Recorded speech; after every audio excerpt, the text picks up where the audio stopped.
तो लेके राम का नाम भोले बाबा नाच रहे।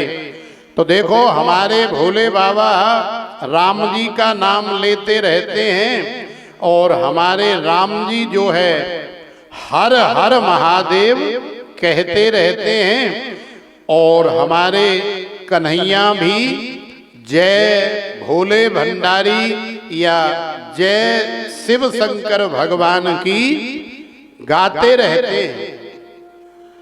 तो ये तीनों ही देवता ब्रह्मा विष्णु महेश या राम जी या श्याम जी, ये सभी जो है एक दूसरे के पूरक हैं। लेकिन हमारे भोले बाबा हमारे शिव शंकर भगवान इन सब से परे हैं। क्यों परे हैं? क्योंकि इन सभी का मूल, इन सभी का आधार, इन सभी की जड़ हमारे श्री शिव शंकर भगवान ही हैं। रिपीट थोड़ी और कम करो।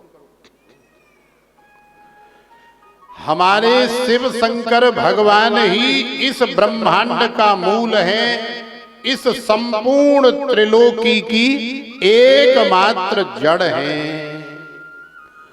तो भगवान का नाम हमारे जीवन में बड़ा महत्वपूर्ण है। अब जैसे सिया राम जी कह देते हैं, राधा कृष्ण कह देते हैं, गौरी शंकर कह देते हैं, उसी प्रकार से हम लोग हर हर महादेव भी कह देते हैं। कहते हैं कि नहीं? हर हर महादेव। तो हर शब्द का एक अलग अलग तात्पर्य है, अलग अलग मीनिंग है। हरि का भी अलग तात्पर्य है, हर का भी अलग तात्पर्य है, राम का भी अलग तात्पर्य है, कृष्ण का भी अलग तात्पर्य है। तो हरि और हर इन दोनों नामों का एक ही तात्पर्य है। एक तात्पर्य क्या है? हरि माने हरने वाले, हर माने हरण करने वाले। अब हरने वाले हों या फिर हरण करने वाले हों, बात तो एक ही है। तो हरि कहो या हर कहो, इसका तात्पर्य है कि वो हरने वाले, हरण करने वाले हैं। क्या हरने वाले हैं? क्या हमारी धन दौलत का हरण कर लेते हैं? क्या हमारे सुख वैभव का हरण कर लेते हैं? क्या हमारे मान सम्मान का हरण कर लेते हैं? तो बोले नहीं, हमारे जीवन के दुखों का भोले बाबा हरण कर लेते हैं। हमारे जीवन के क्लेशों का बाबा हरण कर लेते हैं। हमारे जीवन की दरिद्रता का, हमारे घर गृहस्थी की विपन्नता का, या किसी भी प्रकार की प्रतिकूल अवस्था या प्रतिकूल परिस्थिति का हमारे भोले बाबा हरण कर लेते हैं। लेकिन कब हरण करते हैं? जब हम लोग कहते हैं कि हर हर महादेव। हे देवादिदेव महादेव, हे भोले बाबा, आप हरण करो, आप हरण करो।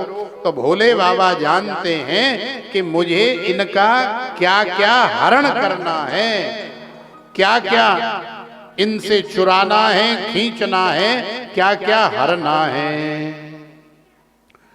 तो भगवान के नाम की बड़ी विशेष महिमा है, विशेष महत्ता है।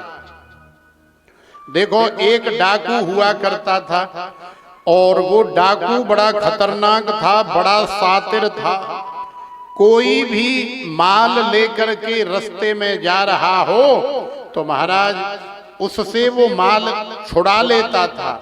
अब यदि कोई राजी से माल न दे तो उस माल को लेने के लिए, हरण करने के लिए, चाहे उसकी जान ही क्यों न लेनी पड़े, वो डाकू उसे मार करके, उसकी हत्या करके भी उसका माल जो है हरण कर लेता था।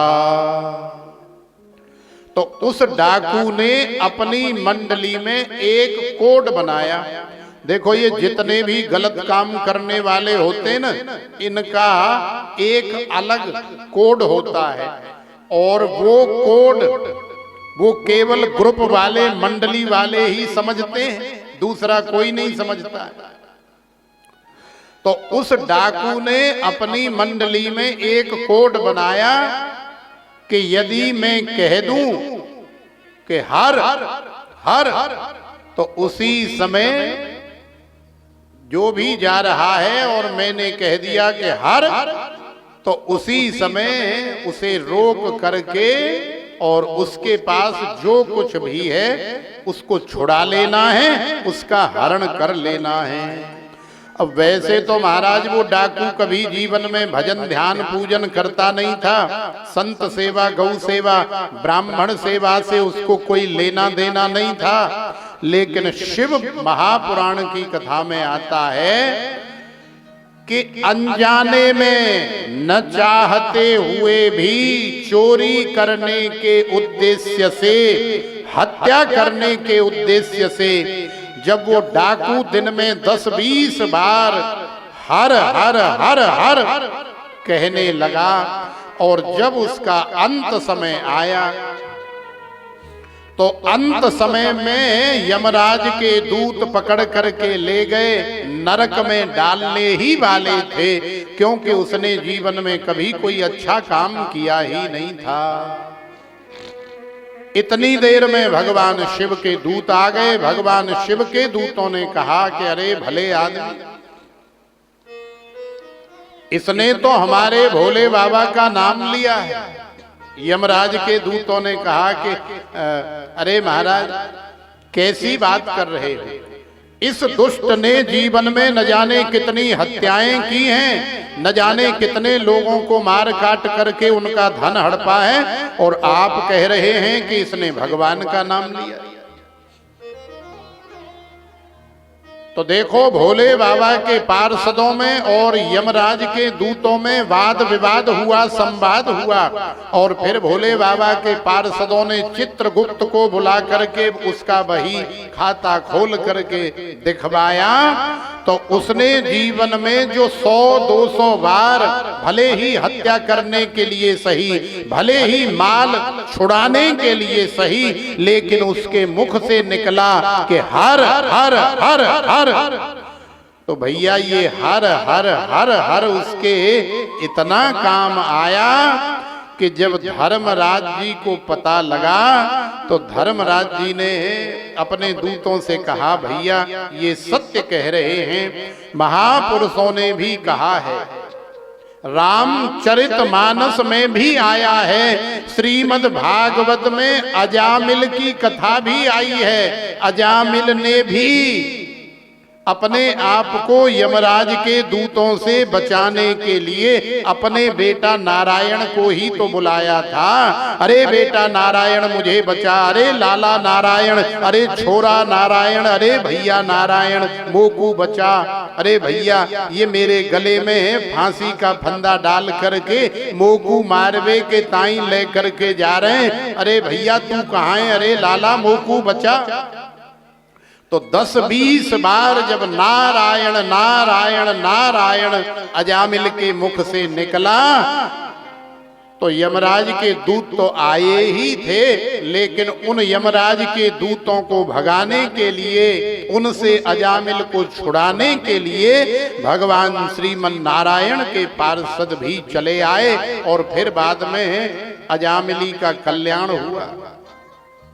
तो ऐसे ही रामायण में लिखा है कि भाए कुभाए अनख आलसहू, नाम जपत मंगल दिस दसहू, लघ्वपि भक्ताधिकारे महक्षेपकम अपर सर्वहानात, कोई 10-10 ग्राम, 100-100 ग्राम, आधी किलो, 1 किलो, 5 किलो, माने 1 कुंटल रुई इकट्ठी कर ले तो भैया 10 ग्राम रुई को जलाने में भी 1 ही तिल्ली की आवश्यकता है, और 1 कुंटल या 1000 कुंटल रुई को भी जला करके भस्म करने की सामर्थ्य 1 ही तिल्ली की जरूरत है। तो ऐसे ही है भगवान का नाम, ऐसे ही है हमारे शिव का नाम, ऐसे ही है हमारे भोले बाबा का नाम। राम नाम मणि दीप धरूं, जीह दे हरि द्वार, तुलसी भीतर बाहिर हो, जो चाहस उजियार। कलयुग केवल नाम आधारा, सुमिर सुमिर नर उतरे हूँ पारा। कलयुग केवल हरे गुण गाहा, गावत नर पावहे भवथा। यत फलम नास्ति तपसा, न योगेन समाधिना, तत्फलम लभते सम्यक कलौ केशव कीर्तना। तो भगवान का नाम तो भैया ऐसा है कि यदि अनजाने में भी आपके मुख से निकल जाएगा तो भी तुम्हारा कल्याण करेगा, तो भी तुम्हारा मंगल करेगा। और यदि जान करके लोगे, मुख से भगवान का नाम लोगे और अपनी स्मृति में भगवान का ध्यान करोगे, उनकी छवि को निहारोगे, तो महाराज ये तो सोने में सुहागा है। इससे बड़ी मानव जीवन के लिए कोई निधि और हो ही नहीं सकती है, क्योंकि भगवान का नाम ही तुम्हें नरक से बचाने वाला है, भगवान का नाम ही तुम्हें गर्त में गिरने से बचाने वाला है, भगवान का नाम ही तुम्हारा परम मंगल या परम कल्याण करने वाला है। और वो नाम है हर हर महादेव।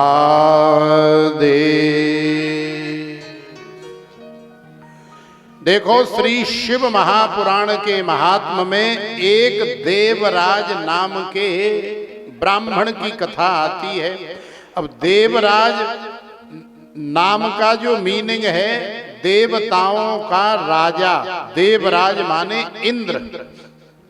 तो जिस ब्राह्मण का नाम देवराज है उसकी बड़ी सुंदर कथा आती है। एक नगर है जिसमें बहुत सारे किरात लोग, बहुत सारे भील लोग और भी अनेकों प्रकार की जाति वर्ण के लोग उस नगर में वास करते हैं। उसी नगर में ये देवराज नाम का व्यक्ति भी वास करता है।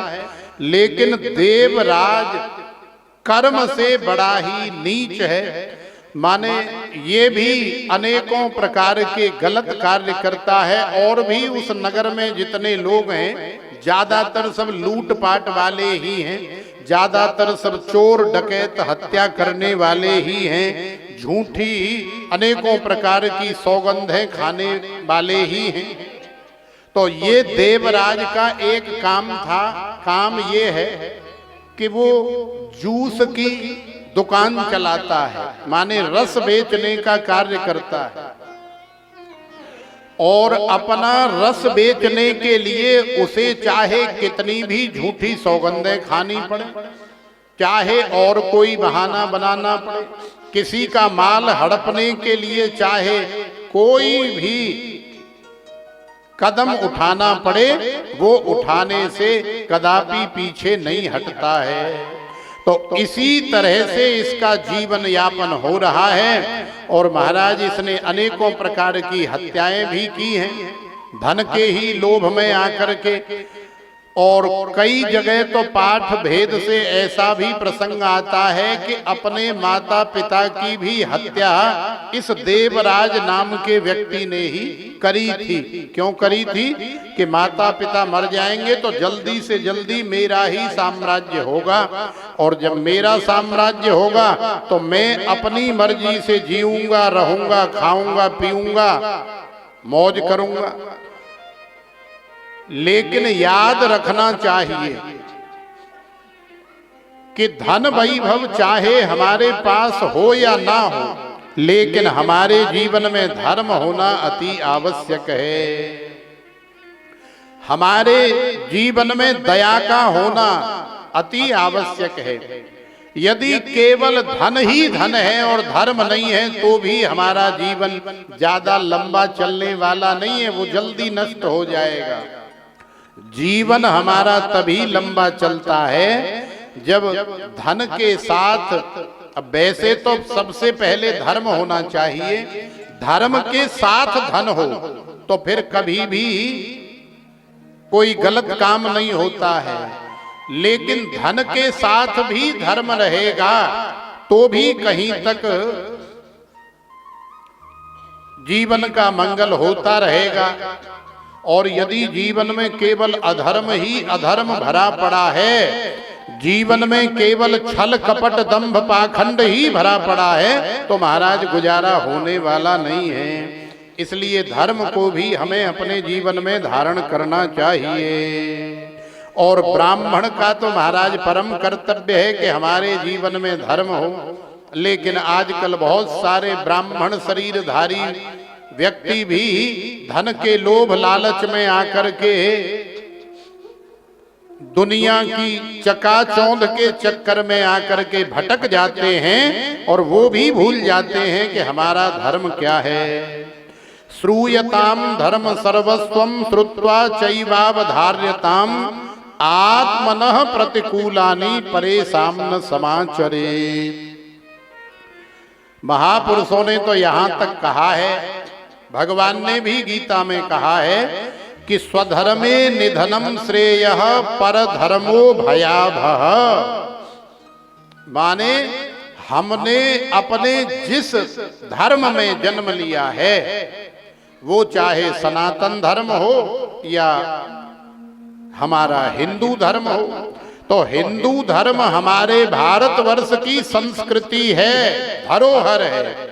और सनातन धर्म तो हमारे भारतवर्ष का ये, या इस तरह से कहो, इस सारी दुनिया का अनादि काल से चला आ रहा यदि कोई सबसे पुराना या सबसे प्राचीनतम या सबसे श्रेष्ठतम सरलतम सहजतम धर्म है तो वो केवल सनातन धर्म ही है।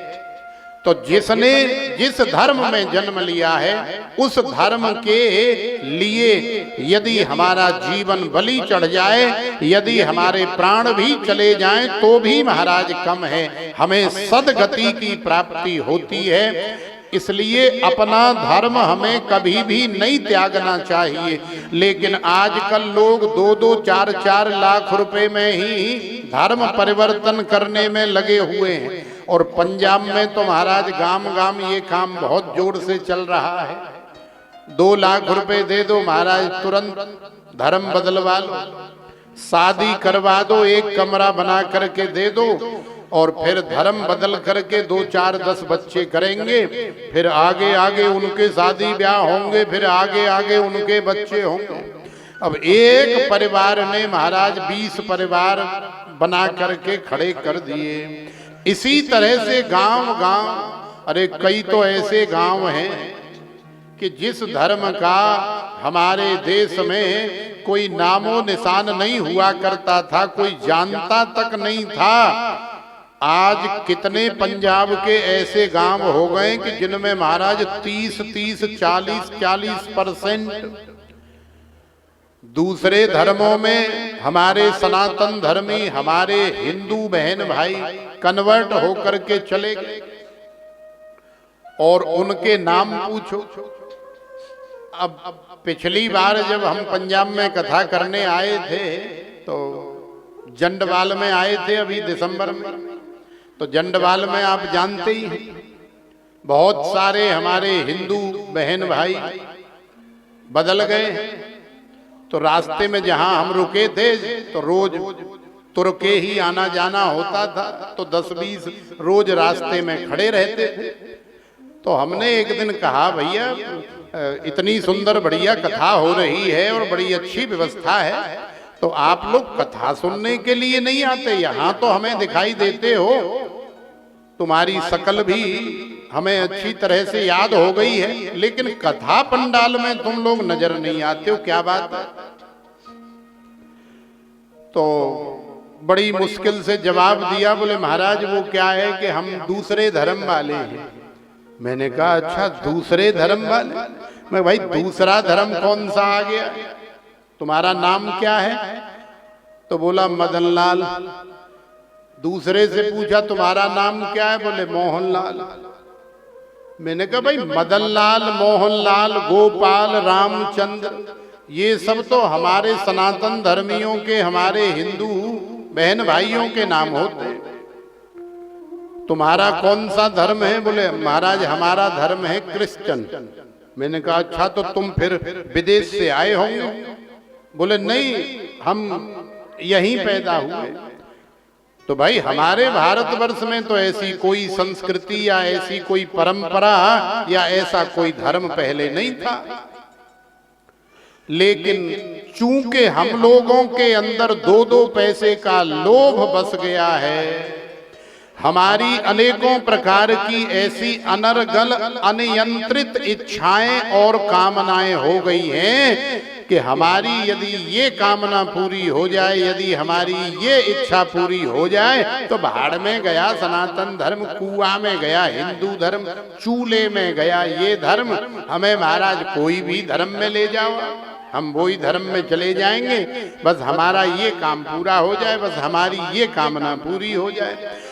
तो ये अनर्गल सांसारिक कामनाओं की पूर्ति के लिए न जाने कितने लोग धर्म परिवर्तन करा रहे हैं और न जाने कितने लोग कर रहे हैं, लेकिन इस तरह से करने वालों का या कराने वालों का कभी भी कल्याण या मंगल नहीं होता है, कभी भी उद्धार नहीं होता है। अरे यहाँ तो तुम 2-4 कामना पूरी कर लोगे, लेकिन भैया मर करके जब जाओगे, इस शरीर को छोड़ करके जाओगे, तो फिर वहां क्या मुंह दिखा पाओगे? क्या किसी के सामने आंख मिला पाओगे? नहीं, फिर तुम्हें नरक की यात्रा करनी पड़ेगी, फिर तुम्हें 84 लाख योनियों में भटकना पड़ेगा। क्यों भटकना पड़ेगा? क्योंकि स्वधर्मे निधनम श्रेयः परधर्मो भयावह। दूसरा धर्म कभी भी हमारा कल्याण मंगल नहीं कर सकता और ना ही हमें निर्भयता प्रदान कर सकता है। हमने जिस धर्म में, जिस संस्कृति में, जिस देश में जन्म लिया है वही हमारे लिए सर्वश्रेष्ठ है। अब धन होना न होना या कोई सुख सुविधा होना न होना, ये हमारी मेहनत पुरुषार्थ के ऊपर भी डिपेंड करता है। और यदि मेहनत पुरुषार्थ करने के बावजूद भी हमारी कामनाओं की पूर्ति नहीं हो रही है तो भैया हमारे भाग्य के ऊपर डिपेंड करता है, फिर हमने ऐसे कर्म नहीं किए हैं। तो जरा से चंद सुख के लिए या जरा से चंद धन के लिए हमें कभी भी अपना धर्म नहीं त्यागना चाहिए, क्योंकि जहां धर्म नहीं है वहां हमेशा नाश ही होता है। और अधर्म का जो परिणाम है वो विनाश ही है। वो चाहे कौरवों के जीवन का अधर्म हो और चाहे रावण का या लंका के दुष्टों का अधर्म हो या कंसादी दुष्टों का अधर्म हो, माने अधर्म का हमेशा नाश ही होता है। तो देखो ये देवराज नाम का व्यक्ति जो धर्म से अलग हो गया है, अधार्मिक हो गया है, दुष्ट हो गया है। आज अपने व्यापार को बढ़ाने के लिए, आज लाखों करोड़ों रुपए प्राप्त करने के लिए घूमते घूमते महाराज प्रयाग में पहुंचा है। प्रयाग की नगरी का जो प्राचीनतम नाम है वो है प्रतिष्ठानपुर। पहले प्रयाग का नाम था प्रतिष्ठानपुर, लेकिन आज का नाम है प्रयागराज या झूसी या फिर त्रिवेणी संगम, जहां पर गंगा मैया है, सरस्वती जी हैं और यमुना मैया है। तो इन तीनों का जहां मिलन हुआ है, संगम हुआ है, वही त्रिवेणी है और वही हमारे तीर्थराज प्रयाग हैं। सारी दुनिया के तीर्थों के एकमात्र राजा हैं तीर्थराज प्रयाग। तीर्थी कुर्वन्त तीर्थानि सुकर्मी कुर्वन्त कर्माणि सच्छास्त्री कुर्वन्त शास्त्राणि तन्मयाः मोदन्ते पितरो नित्यन्त देवता सनाथा चेयम भूर्भवति। यदि अबाना में तुम किसी को 10 रुपए दान करोगे तो उसका पुण्य अलग होगा, और वही 10 रुपए यदि तुम हरिद्वार में दान करोगे तो उसका पुण्य अलग होगा। वही 10 रुपए यदि त्रिवेणी के संगम पर तीर्थराज प्रयाग में दान करोगे किसी संत ब्राह्मण को या किसी दीनहीन भूखे को, तो महाराज उसका पुण्य अलग होगा। इसलिए तीर्थों की बड़ी भारी विशेष महिमा होती है। तो तीर्थों में हम जब भी जाएं वो हमारा तारण करते हैं। तो तीर्थों में किया गया जप तप सेवा दान पूजा हमें अन्य साधारण सेवा दान से कम 100 गुना ज्यादा फल प्रदान करने वाली होती है। तो तीर्थों में हमेशा लोग कथा कराते रहते, वो चाहे वृंदावन हो और चाहे हरिद्वार हो और चाहे प्रयाग हो। तो नेचुरल है, प्राकृतिक है कि आज जब देवराज तीर्थराज प्रयाग में पहुंचा है तो वहां एक व्यास जी महाराज, एक आचार्य जी ब्राह्मण देवता कथा कह रहे हैं, और किसी शिवालय में धर्मशाला में श्री शिव महापुराण की कथा चल रही है। लेकिन देवराज तो वहां महाराज लोगों को ठगने के लिए गया है, पागल बनाने के लिए गया। वो कोई कथा सुनने नहीं गया, वो तो लोगों से माल ऐंठने के लिए गया है। तो इसी तरह से 1 दिन 2 दिन 4 दिन 6 दिन महाराज कथा चली, पूरे 1 महीने। और देवराज भी अपना धंधा करते करते वहीं आनंद लेने लगा, और कथा के प्रति उसकी भावना तो नहीं थी, लेकिन फिर भी अब कान में रुई तो कोई डालता नहीं है या कान तो कोई बांधता नहीं है।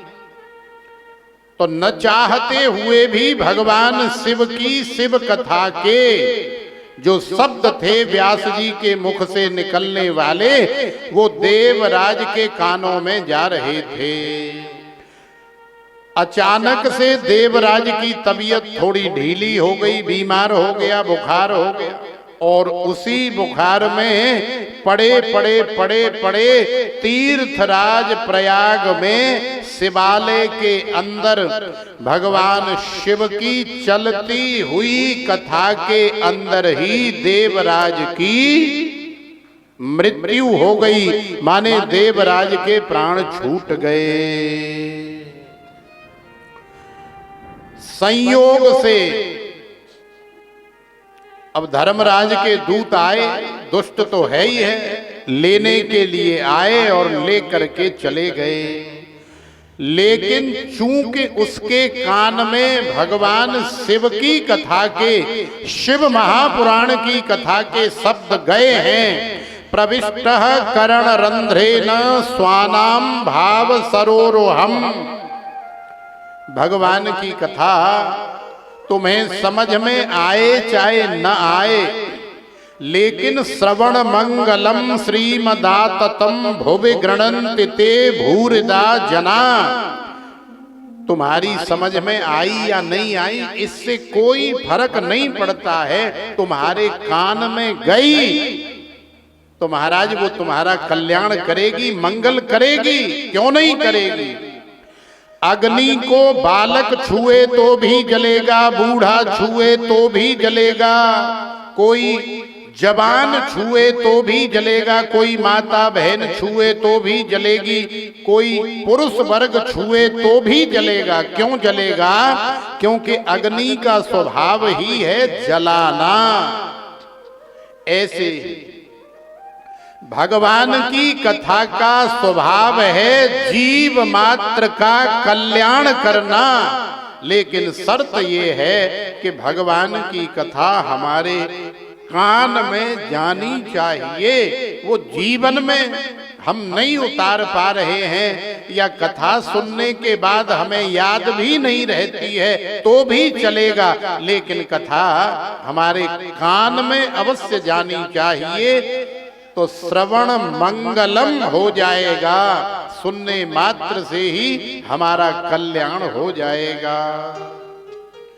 तो देखो आज देवराज का कल्याण, देवराज की मुक्ति या देवराज को शिवलोक की प्राप्ति केवल शिव महापुराण की कथा न चाहते हुए भी अनजाने में उसके कान में पड़ी या कान में गई, तो इतने मात्र से ही भगवान ने देवराज का मंगल कर दिया। आज तो महाराज सोनकादि ऋषियों के हर्ष का, खुशी का कोई ठिकाना नहीं रहा। हाथ जोड़ करके बोले धन्य है हे गुरुदेव, आपने तो आज जो है हमें गदगद कर दिया, आनंदित कर दिया, हम धन्य हो गए। महाराज हम किन शब्दों में आपकी प्रशंसा करें। आपने आज हमारी आंखें खोल दी और आपके श्री मुख से ये जो अमृतमय ज्ञान निर्झर हो रहा है, महाराज इस ज्ञान का हम कोई भी मूल्य या कोई भी ऋण आपका हम नहीं चुका सकते, हम नहीं दे सकते। अब वैसे संसार में प्रत्येक उपकार का बदला आप किसी दूसरी वस्तु को दे करके या पदार्थ को दे करके चुका सकते हैं, लेकिन महाराज महापुरुषों के मुख से निकलने वाली हरि कथा का जो हम लोग श्रवण करते हैं, जिससे हमारा जीवन धन्य हो जाता है, ये जो गुरुओं का, ये जो महापुरुषों का ऋण हमारे जीवन में होता है, इस ऋण को हम कभी भी नहीं चुका सकते। बोलिए श्री शिव शंकर भगवान की जय। जय जय श्री राधे श्याम। तो आइए, चूंकि आज प्रथम दिवस है और प्रथम दिवस में बहुत सारी तैयारियां होती हैं जो आज पूरी कर ली जाएंगी, और वैसे भी आज आप सब प्रातः काल से ही लगी हुई हो, तो चूंकि हम भी जानते हैं कि टिड्ड पड़ी नहीं रोटियां ते सारियां गल्लां खोटियां, ते असी भी जान दे कोई गल नहीं। तो आप सबका मन और भाव देखते हुए ही अब हम यहीं गुरु जी के चरणों में और भोले बाबा के चरणों में प्रणाम करेंगे और कथा का यहीं पर विश्राम करते हुए, नाचते हुए, झूमते हुए, आनंद लेते हुए विश्राम करेंगे, आरती करेंगे, और उसके बाद फिर लंगर की, प्रसादी की भी व्यवस्था होगी। हमारे मध्य में हमारे भोले बाबा भी मैया पार्वती को लेकर के पधार रहे हैं। क्योंकि उन्हीं की कथा है। तो कथा के माध्यम से और स्वरूप के माध्यम से ही हमारे भोले बाबा हमें दर्शन देने, निहाल करने के लिए चले आ रहे हैं। तो आप सभी माता बहन भाई बंधु भोले बाबा की झांकी को भी निहारेंगे, न्योछावर नजर भी उतारेंगे, और जिन्हें आनंद लेना है, नाचना है, झूमना है, वो भी अपने मन की तसल्ली करेंगे और फिर हम लोग आरती करेंगे। तो प्रेम से बोलो हर हर महादेव।